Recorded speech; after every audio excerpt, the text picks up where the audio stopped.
A few months ago, his father had developed a sudden, maddening obsession with getting him married.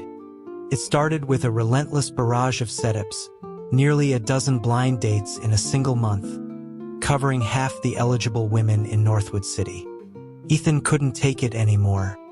A screaming match had ended with him storming out of the family mansion, seeking refuge in the city's chaos. He was just starting to unwind when his phone buzzed, his father's voice cutting through the nightclub's pulsating bass. The old man's question was more of a demand, a booming ultimatum about whether Ethan would ever get married. Ethan shouted back a defiant no. His father lamented about sleepless nights spent worrying. Ethan caustically suggested he get a night shift job. That was when the yelling truly began. A torrent of fury so vivid Ethan could almost see the spittle flying from his father's lips. He grunted in disgust. The old man on the other end of the line was now clutching his chest, theatrically declaring that this defiance would be the death of him. Ethan closed his eyes, forcing down a wave of pure rage. His gaze drifted, catching on two men locked in a passionate kiss nearby. An idea, sharp and sudden, took root. He commanded his father to be quiet and listen. As if on cue, the bar's music seemed to dip in volume. He took a deep, steadying breath. He told his father he was gay. He couldn't get married. It worked. For a moment, there was only stunned silence from the other end. Ethan savored the victory, ready to hang up. But then his father spoke again, his voice lacking its earlier conviction, now laced with a faint tremor. He asked what being gay had to do with anything. He still had to get married. Ethan repeated himself, stressing the words. His father scoffed, asking if Ethan thought he was some kind of fossil. He declared that he didn't care about labels, that the wedding was happening regardless. Now it was Ethan's turn to be speechless. He wondered when his father had become so unervingly progressive. The old man was still muttering, saying that this actually simplified things, narrowing the options. He mentioned that he'd heard Julian Vance was also gay, and that Ethan should just marry him. The name hit Ethan like a physical blow. He asked who, thinking his father had finally lost his mind. Julian Vance. The man whose name was a whisper of power in every corner of the city, a figure who commanded deference wherever he went. Rumors about him were the stuff of urban legend, each more terrifying than the last, stories of a ruthless past he had only recently put behind him. But that wasn't the main issue. The real problem was the image Ethan had built in his mind. He was being told to marry that decrepit old vulture? From a dark corner of the bar, the sound of shattering glass went unnoticed. His father's voice came back, sounding slightly guilty. He tried to correct Ethan, saying he wasn't a vulture. He'd seen him once from a distance and, while he couldn't make out the face, the man had a full head of hair. Ethan countered that the man was also supposedly a cripple. His father dismissed it, suggesting a limp would only make things more convenient for Ethan. He declared the matter settled. Ethan scoffed, asking how he thought he could possibly arrange anything with a man like Julian Vance. His father simply told him not to worry, that he had his ways. Ethan dismissed it as the ramblings of a man deep in a midlife crisis. With their families standing, his father would be lucky to even be in the same room as Julian Vance, let alone arrange a marriage. He put the absurd conversation out of his mind. A few days later was his father's birthday. Despite their arguments, he was his only son. He had to show up. He arrived at the gala with a gift, finding the event to be less a celebration and more a tedious networking function, thick with false smiles and flattery. He found a quiet corner and zoned out on his phone until his father appeared before him, a man standing by his side. The man had thick, dark hair and features so sharply defined they looked carved from granite. He stood with an effortless poise, an aura of authority radiating from him naturally. His father called his name. Ethan frowned, wondering what new drama was about to unfold. He asked what was going on. His father told him it was time to discuss the wedding plans with Mr. Vance. The man finally spoke, his voice like aged whiskey, smooth and deep. "Hello. I'm Julian Vance." They moved to a private suite. The three of them sat in a strange, triangular formation, each occupying a corner of the room. Julian was the first to break the silence. He stated that the wedding was already being prepared. The tuxedo would be sent over, and all that was required was for Ethan to be there on time. His father beamed, radiating pure delight. He expressed his gratitude, mentioning that Ethan could be difficult and would need looking after. Julian smoothly replied that he should just call him Julian, father-in-law. The term grated on Ethan's ears. He let out a cold laugh, questioning who had agreed to this father-in-law arrangement. His father interjected that since he was the one being addressed, his agreement was all that mattered. A vein throbbed in Ethan's temple. He shot back that he was the one getting married, and nobody had bothered to ask for his consent. His tone was harsh, and the atmosphere in the room grew tense. His father tried to smooth things over, but Ethan cut him off.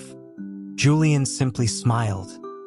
He asked his future father-in-law if he could have a moment alone with Ethan. The old man scurried out of the room. Now it was just the two of them. Ethan's expression hardened. He challenged Julian for using his first name. Julian's reply was a casual query. What should he call him instead? Husband? Ethan froze for a second before exploding. He cursed, calling him crazy. Julian held up his hands in a placating gesture, claiming it was a joke and suggesting they just talk. Ethan forced himself to calm down. He stated flatly that marriage was off the table and stood to leave. He had just reached for the doorknob when the words from behind him froze him in place. Monaco, the Onyx Club, $3 million. He was talking about Ethan's year abroad. He had been younger then, reckless, easily led astray. So far from home, his father's reach couldn't touch him. He had lived a life of pure excess, midnight street races, throwing cash around in clubs. Then came the night he drank too much, goaded on by the wrong crowd. He had grandly announced he was covering the entire club's tab. A catastrophic mistake. Once the words were out, his pride wouldn't let him take them back. He had paid, maxing out several CR cards and leaving himself with nothing. He never dared to tell his father then, and he certainly couldn't let him know now. The weeks that followed had been humiliating. He'd been poorer than the city's homeless, so desperate he'd checked trash cans for food. The experience had been a harsh wake-up call. He had cut ties with that entire crowd. His father had even praised him for studying so hard abroad. Now his pupils contracted. He demanded to know how Julian knew. Julian, sitting comfortably, explained that it was normal to research a potential spouse. He had an air of absolute certainty. He offered a simple deal. Marry him and the secret would be kept. Ethan asked why him. Julian's answer was disarmingly simple. Of all the candidates his family had presented, Ethan was the only one he liked. Ethan questioned if he would truly keep the secret. Julian assured him he would. Ethan gritted his teeth and agreed to the marriage. Julian explained the wedding would be small, just close family and friends. Ethan cut him off, saying he didn't need to invite anyone. Julian's arrangements were fine. He secretly hoped no one he knew would find out. The wedding was rushed, taking place less than a week after he agreed.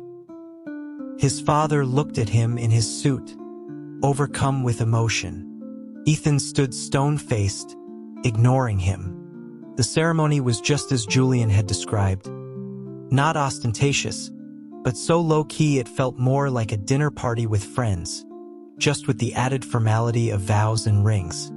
Later, he was exhausted, collapsed on the bed in their new home. Out of the corner of his eye, he saw Julian changing. The sight of a broad back, a narrow waist, and the distinct lines of his physique made Ethan swallow hard.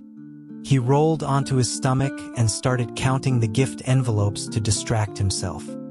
Julian approached the bed and told him to take off his clothes. Ethan reacted instantly, clutching his pants protectively. He shouted that he was straight.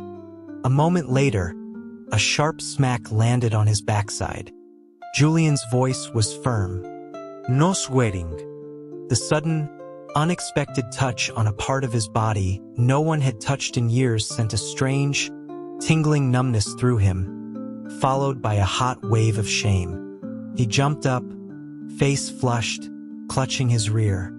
He yelled, questioning who Julian thought he was, that not even his own father had ever hit him there. The other side of his backside received an identical smack. Julian asked if he had a short memory, stating that he'd wanted to say something for a while. Now that they were married, Ethan's swearing habit had to go. Ethan was red-faced with a mixture of shame, anger, and indignation. He demanded that Julian stop hitting his butt. Julian simply told him to try it again. Ethan insisted he was straight. Julian calmly reminded him of his grand declaration in the bar. Ethan, thinking fast, claimed it was opposite day, pointing out that he'd also called Julian a bald cripple, which was clearly the opposite of the truth. He even managed to tack on a clumsy compliment. Julian just snorted. He told him to stop dawdling and go shower, asking if the formal suit wasn't uncomfortable. It was only then that Ethan realized he had misunderstood Julian's initial request. He grabbed the pajamas laid out for him and scurried into the bathroom. The next morning, Julian was hauling him out of bed. Time to get up. Ethan squinted at the window. It was still dark outside. His morning temper flared. He grumbled that the sun wasn't even up and told him to stop bothering his dad. Another crisp smack landed on his rear. Julian's face was grim. He warned him again about the swearing. Ethan, clutching his backside, pleaded for just a little more sleep. The answer was no. In this house, the rules were strict. Bed at 10, up at 6. His brain shut down at the mention of 6 o'clock. He moved like a puppet, letting Julian guide him through the morning routine. At breakfast, he was so tired he nearly fell face-first into his oatmeal. A warm, strong hand cupped his cheek, stopping him. Julian's voice was laced with something like amusement. He asked if he was really that tired. Ethan nodded vigorously, hoping for a reprieve. Instead, Julian simply said, "You'll get used to it." After breakfast, the housekeeper detailed the rest of the estate's rules. There were countless of them, governing everything from posture to table manners. The ban on swearing was just the beginning. Ethan's head spun. A week of this rigid lifestyle passed. He found himself biting back more curses than he'd spoken in his entire life. He had no choice. The slightest hint of a slip-up, the mere formation of a syllable, and Julian's hand would raise, sending a preemptive ache to his backside. He couldn't understand it. Who could possibly enjoy hitting someone's behind so much? One night, Julian was working late. The clock ticked past 10 and he still wasn't home. Ethan, alone in his room, finally let himself relax. He put on a headset and dove into a video game with his friends, shouting and laughing without restraint. He was so engrossed, so blissfully free, that he never heard Julian come in. "Shit, are you playing with your toes, you idiot?" He yelled at a teammate's clumsy move, unleashing a week's worth of pent-up profanity. He was at the peak of his game when the phone was suddenly snatched from his hands. He spun around, ready to rage at whoever had dared interrupt him. And then he saw him. For a split second, guilt washed over him. Julian's face was like stone. "Ethan, it's 2 a.m. You're screaming, swearing, and eating snacks in bed?" He pulled the headset from Ethan's head. A teammate's frantic voice filled the room. "Ethan, where'd you go? You're AFK. Crap, we're gonna lose." The voice was cut off as Julian powered down the phone and tossed it aside. His own voice was devoid of emotion. "Turn over." Maybe it was the adrenaline from the game, but Ethan felt a surge of defiance. "Why? You want to hit my ass again?" Julian's response was a calm affirmation, asking if he didn't deserve a lesson. The condescending tone grated on him. He leaned back, determined to protect his dignity. "You're not my dad. You have no right to tell me what to do." A muscle twitched in Julian's jaw. Ethan pressed his advantage. "I'm not gonna listen to you anymore. We can just get a divorce." In a swift movement, Julian was on him, pinning his hands behind his back and holding his head in place, his grip unyielding. They were so close he could see every one of Julian's eyelashes. Julian's gaze dropped to his lips, his voice a low growl. "Try saying something unpleasant one more time." A primal fear flickered in Ethan's gut, but his rebellious streak took over. He replied airily, "Getting a bit old to be playing the Badalzongcai, aren't you?" A humorless smile touched Julian's lips. Then he crushed his mouth against Ethan's. It wasn't a kiss of affection. It was pure punishment, a bruising assertion of dominance that made his lips ache. He couldn't turn his head, couldn't push him away. He kept his mouth clamped shut, terrified Julian would try to use his tongue. Julian pulled back slightly, their foreheads touching. His voice was a rasp. "A mouth that can't say nice things is better off shut." Ethan immediately tried to retort. The moment his lips parted, Julian took the advantage. His breath was stolen, and the quiet room filled with an intimate, wet sound that made his face burn. In a desperate act of defiance, he bit down hard on Julian's tongue. The coppery taste of blood filled his mouth. Julian pulled away, wiping his lip. Ethan spat repeatedly. "I'm straight. What the hell are you doing?" He scrambled to the bathroom and began rinsing his mouth frantically. Julian followed him in and, without ceremony, slapped his behind again. His voice was tight with anger. "Straight? Do straight men get hard in this situation?" Ethan looked down. He froze. A wave of confusion and something close to fear washed over him. He decided he must be going insane. He shoved Julian out of the bathroom and locked the door, pressing his back against it. "Get out. It's a normal physical reaction. Anyone would have it. I'm straight." Julian tried the handle, then took a deep breath. He told Ethan to come out. Ethan refused, calling him a controlling old man and vowing never to listen to him. Julian's final words were calm. "Then you can sleep in there tonight." The presence on the other side of the door was gone. Ethan, alone, began rinsing his mouth again. He spent the night in the bathroom. It was spacious enough, at least. He went from standing to squatting to finally collapsing on the floor, pulling a bath mat over himself as a makeshift blanket. He woke up aching all over, sneezing uncontrollably. He opened the bathroom door to find Julian had already left for work. He sniffled, his nose completely blocked.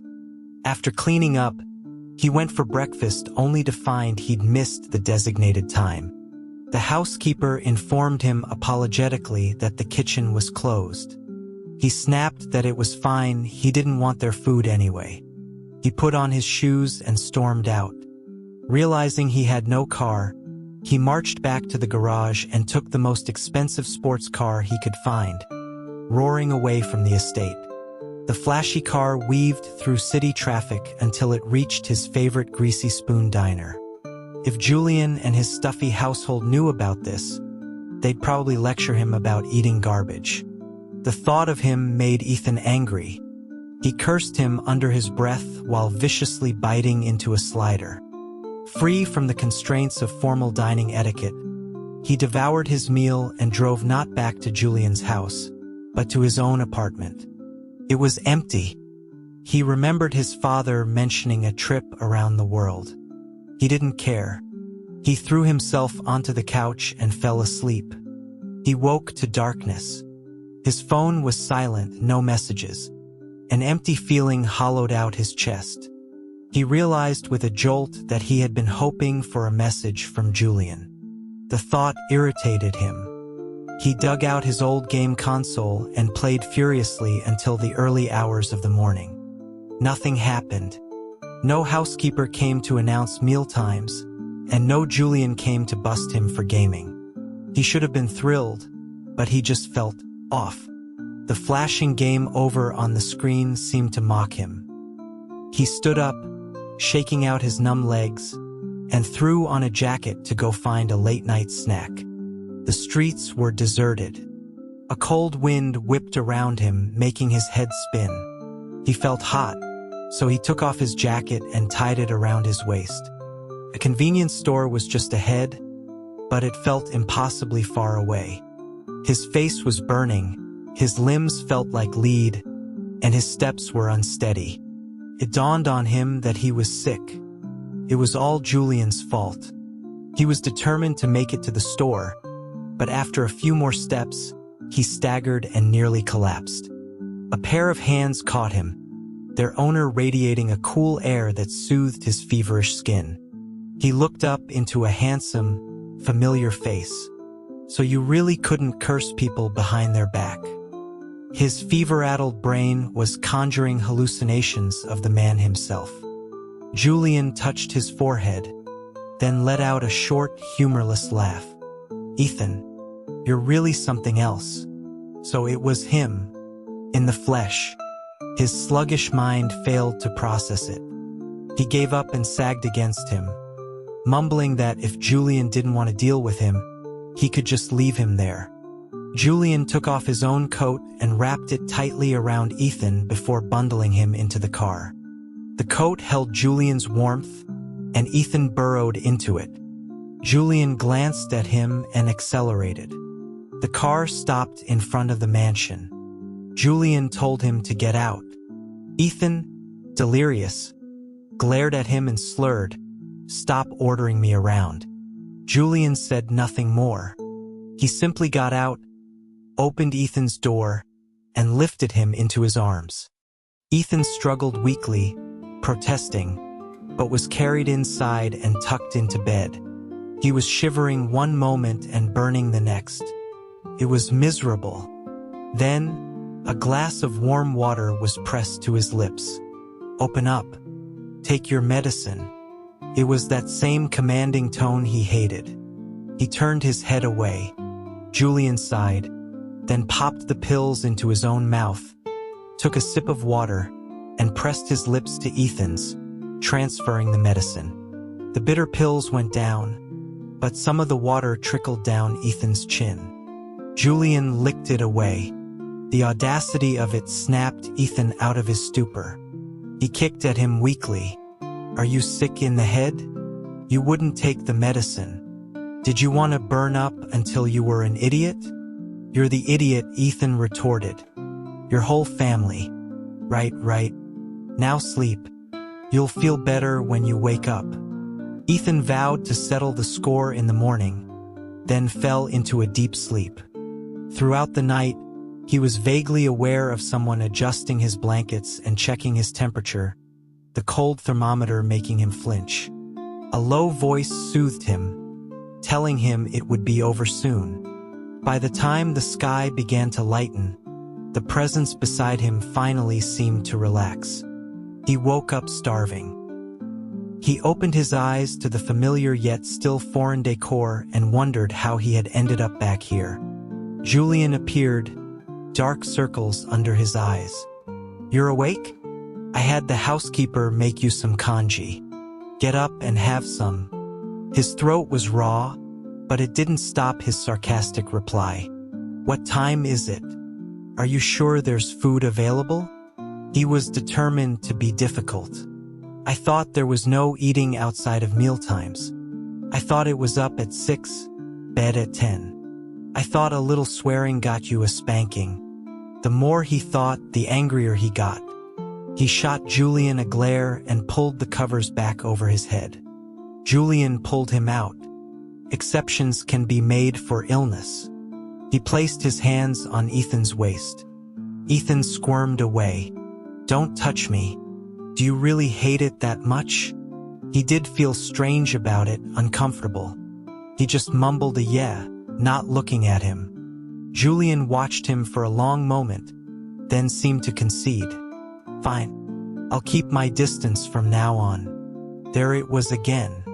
Logically, he should have been relieved, but instead, the words felt like a stone in his chest, something he couldn't swallow or cough up. He ignored the feeling. He needed to eat, he was starving. After the meal, Julian reminded him to take his fever reducer. Ethan remembered how he'd been given his medicine the night before and felt a fresh wave of indignation.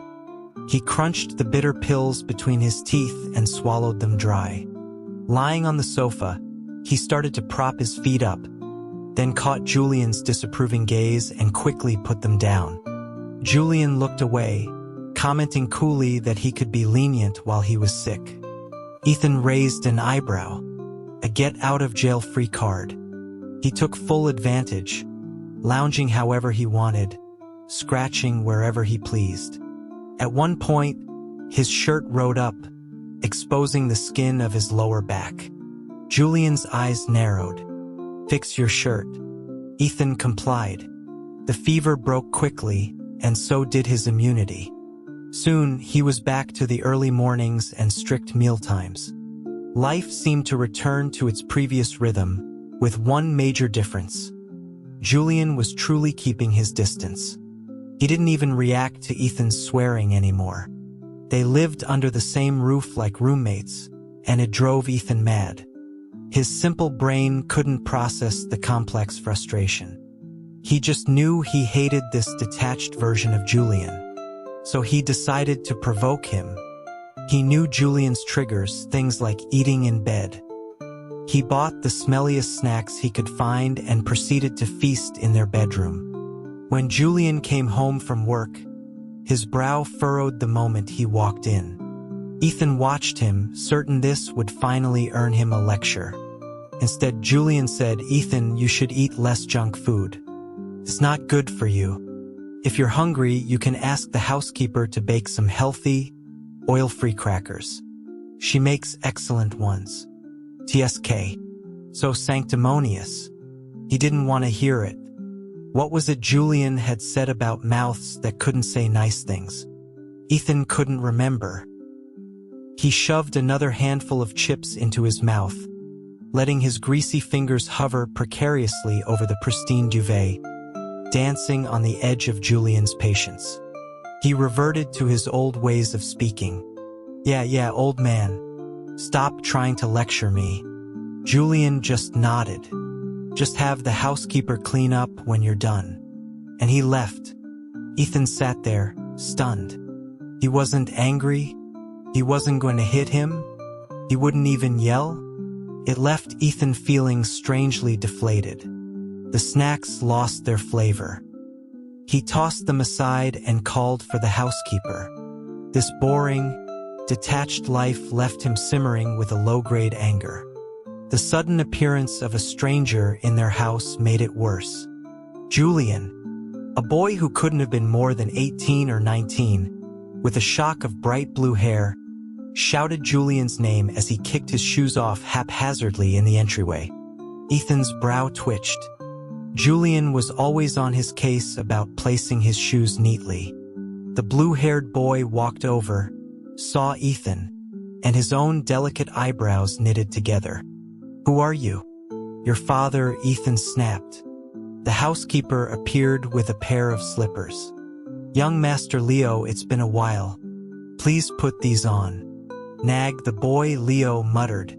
He pointed at Ethan. "Housekeeper, who is he?" "Mr. Ethan is Mr. Vance's." Her words were cut off by the sound of the front door opening. Julian was home. Just as Ethan stood up, the blue-haired boy launched himself at Julian, wrapping his arms and legs around him in a tight hug. His voice was intimate. "You said you were going to pick me up from the airport. Why weren't you there?" Julian gently set him down. "Work was too busy." Ethan watched them, a sour feeling rising in his chest. He kicked a nearby chair hard. He misjudged the angle and his pinky toe slammed into the leg. Tears immediately sprang to his eyes. Julian glanced at him but said nothing. Ethan glared back and flipped him the middle finger. Biting back the pain, he limped back to his room. He'd never noticed before how much the room smelled like Julian. It was sickening. He opened all the vents and buried himself in bed with his phone. A few minutes later, Julian came in. "Does your foot still hurt?" "None of your business." "Let me see." He took hold of Ethan's ankle, his calloused thumb stroking the skin and raising goosebumps. Ethan snatched his foot back. "Don't touch me.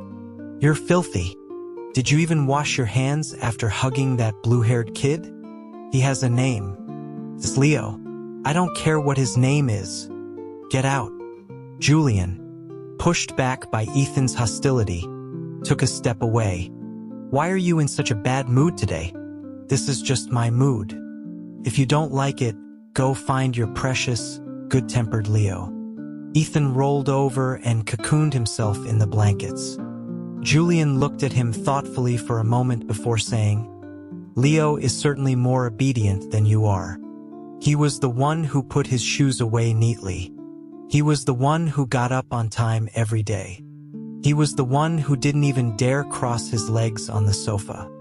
And in the end, the blue-haired kid was more obedient? Unbelievable." He grabbed a pillow and hurled it at Julian. "Get the hell out." "Ethan, what are you so angry about?" The question stumped him. He really was angry. But why? Why did it bother him to see Julian being close to someone else? He didn't even like him. Julian pressed further. "Are you jealous? Jealous of your great-aunt's uncle? Get out." He figured it out. It was just a man's possessiveness. While they weren't legally married, they had gone through a ceremony. He was being treated with cold indifference while Julian was being openly affectionate with an outsider. Of course he was angry.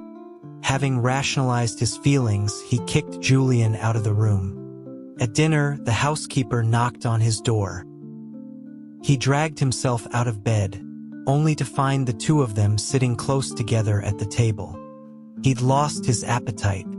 He turned to go back to his room. Julian called after him, asking if he wasn't going to eat. Ethan said he wasn't hungry. He heard Leo's curious voice. "Julian, I've been meaning to ask, who is he anyway?" Ethan slowed his steps, listening. He heard Julian draw out the answer. "Him? There was a slight pause. "A friend." "Friend, my ass."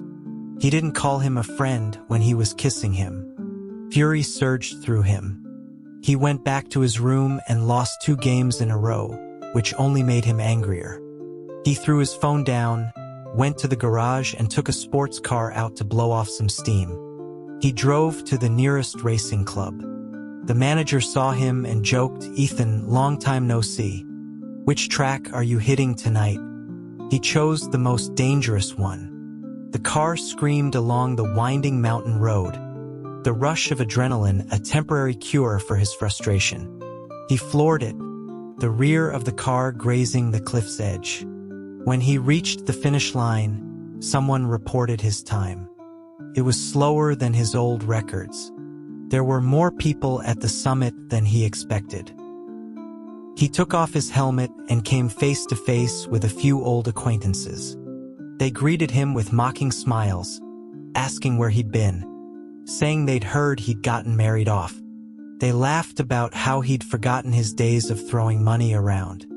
They were the same people who had goaded him into that disastrous night in Monaco. He clenched his fists but didn't want to engage. Then one of them slung an arm around his neck. "Ethan, how much did he pay you?" Ethan didn't understand. The man's laugh was sleazy. "Don't play dumb. You're selling your ass, right? Whatever Vance is paying, I'll double it. Come with me." Before he could finish, Ethan had him on the ground. He planted his foot on the man's chest, grinding his heel in. "Keep your damn mouth clean." The others' faces changed, and they moved to surround him. One sneered, "Look who's got some nerve now. Everyone knows what Julian Vance is into. You must be all used up by now. Gays are disgusting." Something inside Ethan snapped. He lunged at the nearest man, a punch landing square on his nose. Blood sprayed. Then they were all on him. Fists rained down on his stomach and back. They wanted him to beg, but he refused. When they grabbed his hands, he kicked. When they held his legs, he used his head. He was battered, but so were they. Soon they were all on the ground, groaning. He stood up, his vision blurred by blood trickling down his forehead. He walked over to the man who had called him disgusting and stepped on him. "Look closely at who's hitting you. You don't get to decide what's disgusting." The man coughed up blood, threatening revenge. Ethan scoffed, telling him to bring it on. Someone from the club mentioned the police were on their way. He shook his head, planning to leave, but Julian arrived before the cops. He strode over, his aura colder and more intimidating than ever. "Ethan, can't you give me a moment's peace?" Ethan's anger flared up again. "Who the hell asked for your help? I could die here for all I care." Julian looked like he was about to explode. He scanned Ethan's injuries, then landed a hard slap on his uninjured buttock. "Say that again." "I'll say it again. Who the hell wants your help?" And here he had just fought for him. What a waste. The sight of Julian was infuriating. The wind howled around them, the silence between them thick with tension. The wail of sirens grew closer. Julian grabbed him. "We'll talk about this at home." They took a different route down the mountain. Julian made a quick call, instructing someone to clean up the mess on the summit and leave no trace. Ethan sat silently in the passenger seat, the adrenaline fading and a deep chill setting in. Julian turned on the heat. "Tell me, why did you get into a fight?" "I don't know," Ethan said, his voice flat and hard. "You don't know?" Julian laughed, a sound devoid of humor. "Ethan, you're really outdoing yourself. Last time you ran off, you gave yourself a fever. This time it's a brawl, 1 against 5, and you get your head split open. What's next? What else are you planning?" Ethan pressed his lips together. His reflection in the side mirror was a mess of dirt and blood. He looked less like a pampered heir and more like a street dog that had just lost a fight. "Stop the car." "To do what?" "I'm getting out." I asked, "To do what?" "Are you in charge of everything now, Mr. Vance?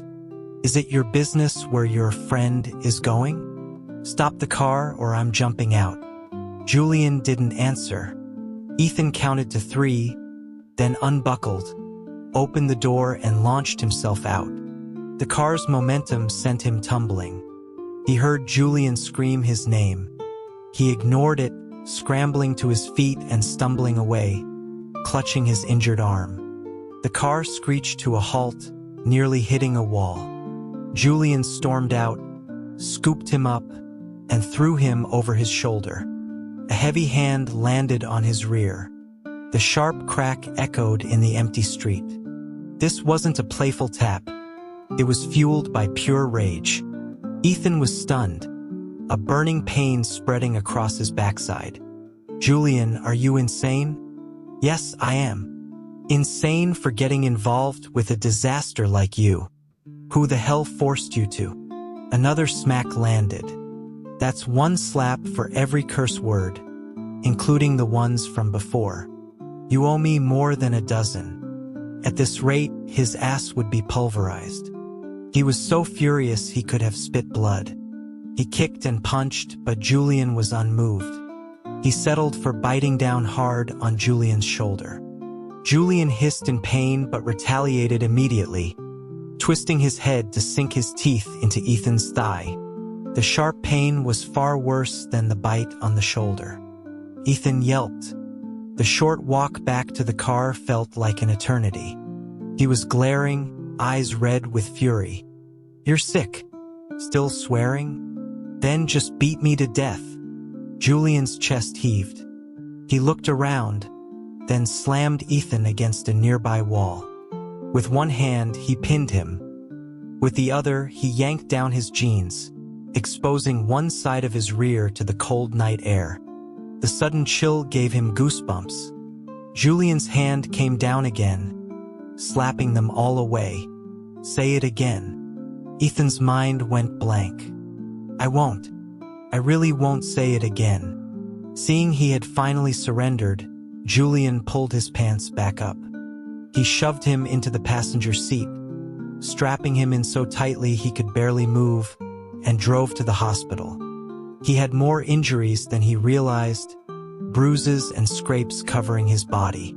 A doctor cleaned and dressed his wounds, pausing at the bite mark on his thigh. "Looks like a human bite. Good thing it didn't break the skin or you'd need a shot." Ethan shot a venomous look at Julian, who was on his phone but caught the glare and raised an eyebrow in response. Ethan rolled his eyes. With his wounds treated, they left the hospital. The earlier tension had dissipated, replaced by a heavy silence. Julian walked ahead with the medication. Ethan followed. Once they were back in the car, Julian sighed. "Let me guess which comment made you start fighting. You investigated me? Are you surprised?" "Not really. It would be more surprising if he hadn't." "Was it because they said being gay is disgusting? Or because they said I was disgusting?" Ethan scoffed. "Don't flatter yourself. I just didn't like their faces." Julian cut him off, his gaze intense, filled with an emotion Ethan couldn't decipher. "Or was it because you realized you've become one of those people yourself?" Ethan's fists tightened. Julian patted his arm gently. "Relax. You'll reopen your cuts." He wanted to speak, but his throat was tight. Julian looked around, then leaned in close. Before Ethan could react, he pressed a quick, soft kiss to his lips. "Disgusting?" A blush crept up Ethan's neck. He stared, speechless. Julian smiled. "Doesn't seem like it." He swallowed the retort that was on the tip of his tongue. Julian handed him a bottle of water. "See? Facing and accepting change isn't so hard. Is it?" Ethan looked down, refusing to answer. Julian didn't press him, giving him space to think all the way home. When they entered, Leo was sprawled on the sofa, shirtless, playing on his phone. "Oh, you're back." Ethan's gaze shifted to Julian, a silent question in his eyes. Julian smacked his own forehead. "I forgot about that. I'll explain in the room." Later, Julian was kneeling, gently massaging a medicated balm into the vast bruise on Ethan's leg. "Leo is my uncle's son. After my uncle passed away, he came to stay with me. He's young, used to running wild, and picked up some very liberal habits. Most importantly, he and I are incompatible." The massage was soothing, and Ethan was drifting off. He opened his eyes slightly at the last sentence. "You're a bottom too? That's surprising. A lot of guys out there are going to be heartbroken." Julian paused for a second, then chuckled. It seems my image is quite effective at deceiving you all. What do you mean? I mean, I'm bigger than you. Ethan, half asleep, reflexively argued. The hell you are. I'm huge. Really? Let me see. No. Fine. Go to sleep. Julian tucked him into bed, but as his head hit the pillow, he became alert for a moment. How do you know he's bigger than me? Have you seen his? Is your relationship with him even appropriate? I'm you. If you dare cheat on me, I'll bite your... So fierce. Go to sleep. I'll be waiting for you to come bite me. Ethan suspected he was being played with, but he had no proof, and he was too tired to care. He fell asleep. The next day, he slept until noon. When Julian came to wake him, he refused to get up. Why does Leo get to ignore the rules? He whined. You're biased. Besides the swearing, what rules have I ever actually forced on you? Ethan was speechless. Thinking back, Julian hadn't really been that strict. When he couldn't get up at 6, Julian never forced it. After a moment, he found a point of contention. What about not getting food outside of mealtimes? You can't deny that one. And how many times have you snuck snacks behind my back? Well, if I didn't, I'd starve. They bickered over trivial things for a while until Julian finally gave in. I really have brought a tyrant into my home. Fine, Your Majesty, get up and have lunch. From now on, you make the rules in this house. Is that acceptable? I can wake up whenever I want? Yes. And play games? Yes. And eat snacks in bed? As long as you have someone clean up after. And I get to be on top. Darling, that one's not possible. Why not? Sweetheart, I'll show you why tonight. Never mind.